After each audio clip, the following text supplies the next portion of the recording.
I've been married for 6 years. All this time, I thought my relationship with my wife was just perfect. We were both busy with our careers and earning enough to live without much restrictions. But one day, everything changed. When I looked into my wife's laptop, I found out something I would have been better off never knowing. Now I feel guilty about what happened. I feel like if it wasn't for my actions, things could have turned out differently. Each new year brought a sense of new beginnings and the inevitability of paying taxes.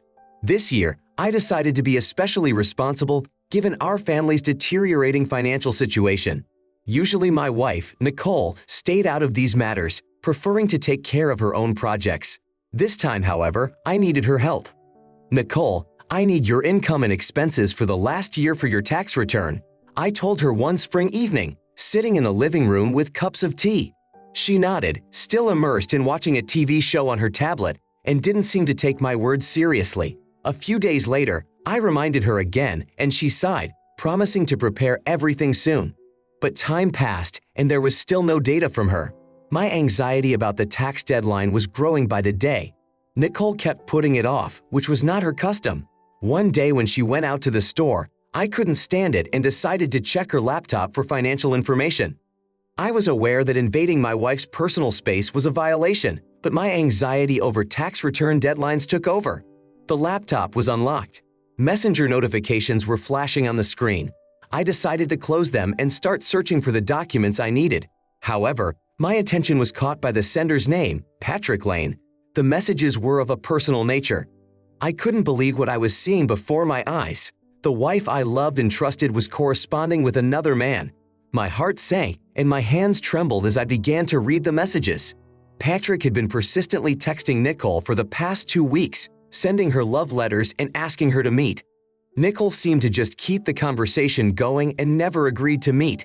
But it pissed me off that this man was so persistent in trying to get her attention. The day after this discovery, I woke up with a heavy feeling in my chest. Nicole had already left for work. I decided to look for more information on Patrick Lane. Turning on my computer, I began typing queries into a search engine and soon found his social media profile.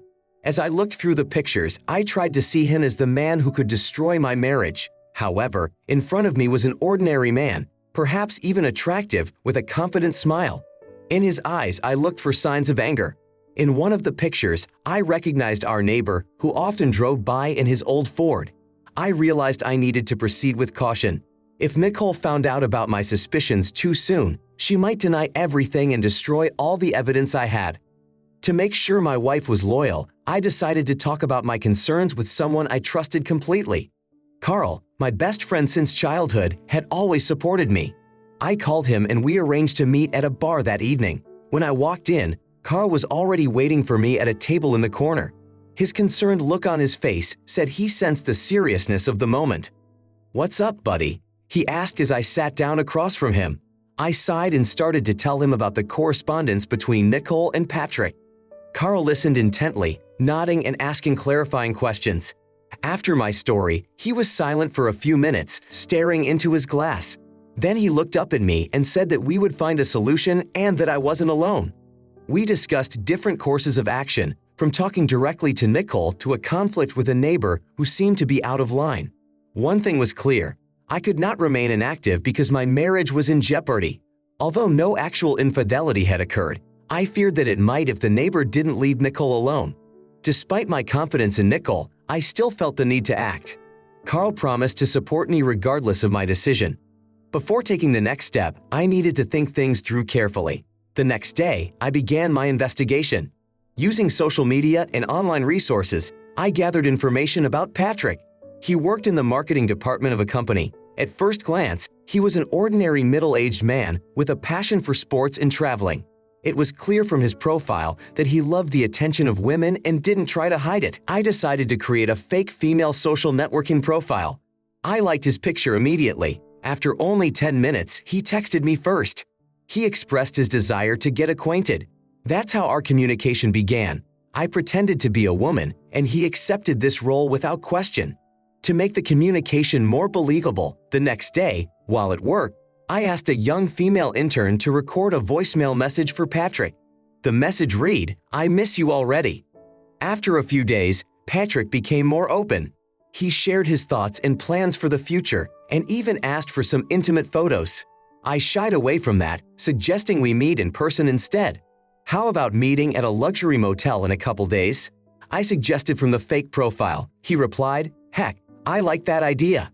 I'll let you know the exact date." This move was risky because I faced the possibility of a direct confrontation with Patrick. However, my wife was not technically cheating on me. I wondered, what if I hadn't discovered their correspondence? I needed a better plan. I decided to check my wife's laptop again. Patrick continued to text her, but not as persistently. Apparently, he was distracted by me in the guise of a woman and had lost interest in Nicole. That's when I came up with an idea. I texted Patrick from the fake profile, "Babe, remember our upcoming meeting? I was wondering if you had a girlfriend. I've been wanting to try something new for a while." Patrick didn't respond for about 5 minutes, clearly in shock. Then he wrote, "Oh, I don't know. I have one, but I'm not sure if she'd say yes." I asked him to check with her. After about 20 minutes, I noticed my wife pausing the movie and opening her laptop. We were sitting in the living room. I realized that she was probably chatting with Patrick. I looked at Nicole and trusted that she wouldn't make a stupid mistake. At the same time, I felt terrible for involving myself in this cat and mouse game. Secrecy and deception were so far removed from the person I thought I was. After 10 minutes, Nicole closed her laptop and continued watching the movie. There was still no message from Patrick. I figured my wife had given him the slip. The next morning, we went to bed. Checking my fake account, I saw a notification from Patrick. Opening the message, I was shocked. She agreed and was wondering when the meeting would take place. "Oh, that's great news. What's her name?" I asked. I asked the name because I couldn't believe my wife would agree to something like this. "Nicole, she's my neighbor, nice girl. When would be a good time for you to meet?" My worst fears were realized. Nicole agreed to meet at the hotel with our neighbor and the unknown girl I was pretending to be. Knowing that Nicole had tomorrow off, I texted Patrick that we could meet at the motel at 5 p.m. and sent him the address. He said he would check with Nicole. 10 minutes later, I received a positive reply. I called Carl and shared the latest news. He was as shocked as I was. He offered to catch them red-handed the next day. We decided to meet in the morning and wait until the evening. At that time, I told Nicole that I would be at work. But what I was most interested in was how Nicole would justify her trip tomorrow. Nicole came home at the usual time and started complaining about her job. "Can you believe I have to go to work again tomorrow because Lori is sick? I would really like to get some rest tomorrow." "Oh, how unexpected. So you'll be at work all day tomorrow?" "Yeah, maybe even later than usual." Listening to her, I realized she was lying to me. Of course it was a shame, but I also said I'd be a little late tomorrow, so don't worry. Nicole came up with an alibi. It confirmed my fears that she was going to the meeting at the motel. That made me angry. I realized that I was going to have to face not only Patrick, but Nicole as well. After much thought and preparation, day X came. In the morning, I felt strange. Fear and excitement raged inside me, mixed with resentment and anger. Carl picked me up just in time. His gaze expressed support and willingness to help in any situation.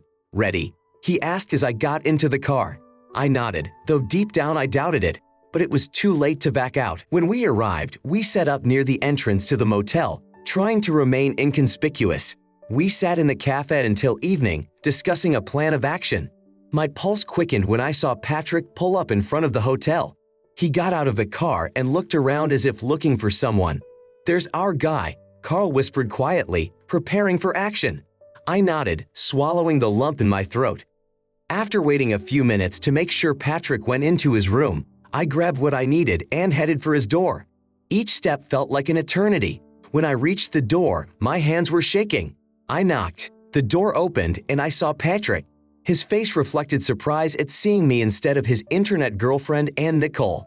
"Hey, Patrick, we need to talk," I said, trying to sound confident and calm. He tried to say something, but Carl followed me and closed the door, leaving the three of us inside. Patrick's face froze in bewilderment and fear. "What does that mean?" "You guys aren't supposed to be here," Patrick said, trying to remain calm. Anger and resentment boiled inside me. "Did you think you could play with the feelings of others and get away with it? Did you think you could ruin my family and just walk away?" My words sounded firmer than I expected. Patrick stepped back, trying to comprehend the situation. Carl stood at the door, ensuring that Patrick couldn't leave easily. Or are you trying to tell me you don't recognize me? I'm seeing you for the first time. Who are we even talking about? Patrick tried to fool around. Stop fooling around. We're talking about Nicole, I said, and my tone rose. Look, I didn't know she was married. She didn't tell me anything about you. Patrick started to justify himself. His voice shook with fear and confusion. Don't lie to my face, I interrupted him sharply. I saw your correspondence. You knew who she was and what she meant to me, and yet you kept writing to her and urging her to meet. We stood face to face. I could see him trying to find a way out of this situation, but I was determined to see it through. Dude, she's not here anyway, as you can see. She's about 10 minutes late, which means she wasn't going to be here at all, he said like a cornered puppy. You're not going to get away with this. I couldn't help myself and slapped him. What are you doing? Why? He started screaming hysterically. Oh, so you're a girl now, huh? I threw a second punch. Dude, that's enough. I'm seriously not guilty of anything, Patrick admitted. Seriously, you've been texting married women and propositioning them for sex, I said, and Patrick got a third punch. Whoa, whoa, whoa, I recognize you. You're so crazy. He hadn't finished his sentence when another punch came and he fell to the floor. A weakling who can't keep his words, I said, and started wiping my hands with a napkin. Carl started applauding, saying, that was marvelous. Suddenly someone knocked on the hotel room door. I opened the door and saw Nicole standing there in makeup and a short skirt. What are you doing here? She asked. No, honey, you better explain what you're doing here, I replied. It was obvious she was mildly confused. She walked inside and saw Patrick lying on the floor, who was hurt because of my actions. She didn't utter a word and cried.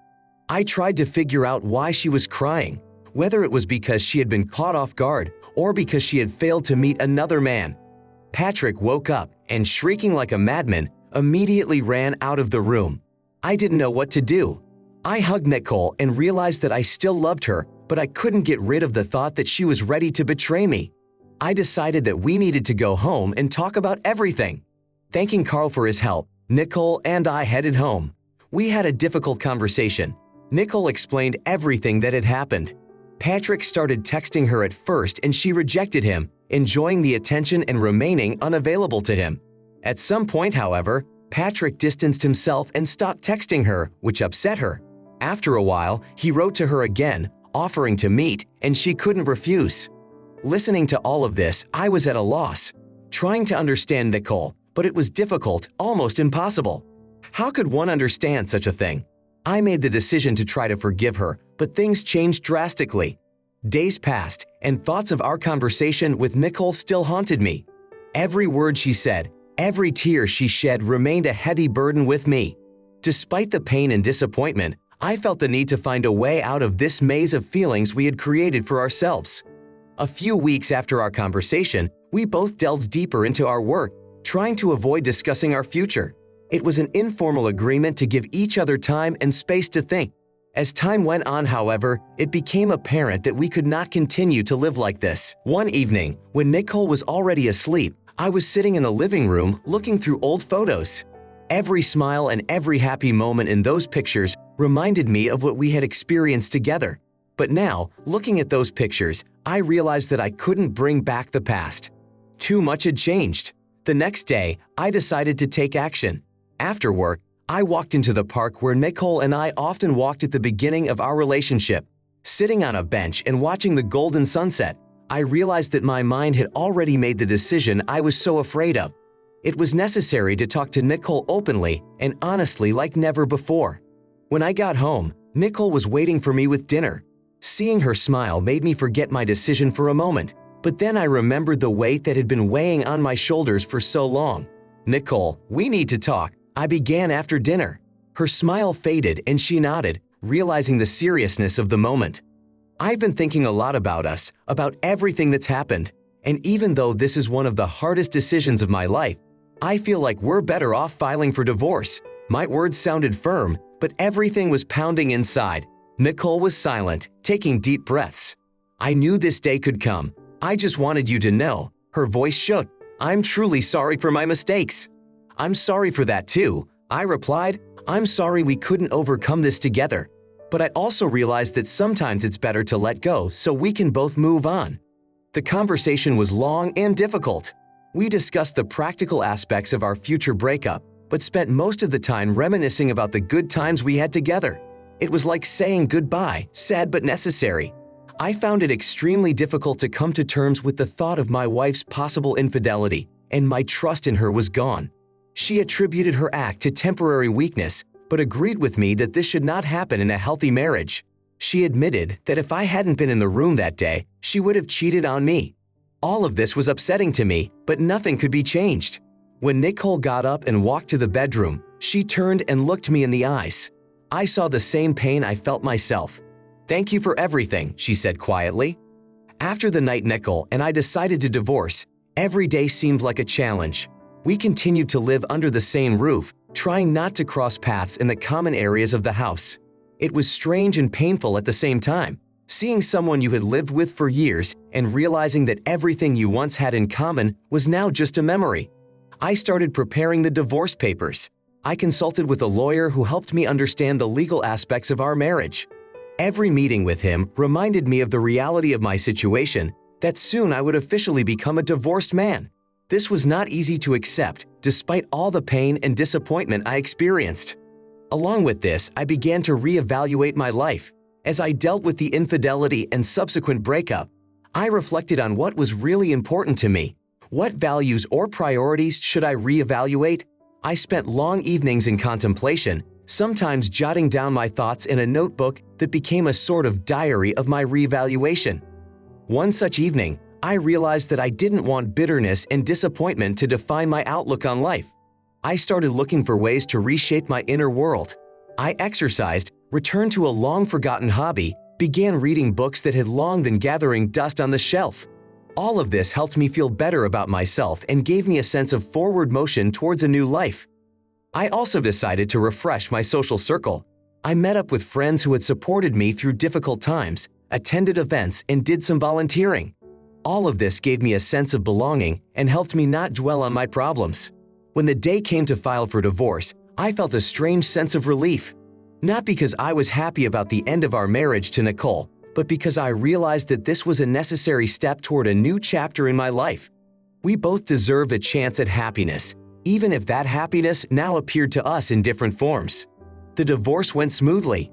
We both tried to avoid unnecessary emotions, realizing that everything said and experienced could not be changed. The last time we met, Nicole wished me happiness, and I wished her the same. In spite of everything, I sincerely wished her well. Now that everything is behind me, I feel ready to start over. I don't know what tomorrow will bring, but I am sure of one thing. I will be able to cope with whatever challenges life throws at me, and I will find my happiness, whatever form it may take. Patrick, the cause of our unhappiness, turned out to be a coward and could not answer for his actions. I repeatedly went to his house and knocked on his door, but he would not open. I later learned that he had moved out. It was funny to me to look out the window at the sunset. I realized that life is moving forward and I am open to new opportunities, new relationships, and new joys. After all, every ending is always the beginning of something new. It is the end of a story. Now let's consider whether the main character did the right thing by deciding to file for divorce.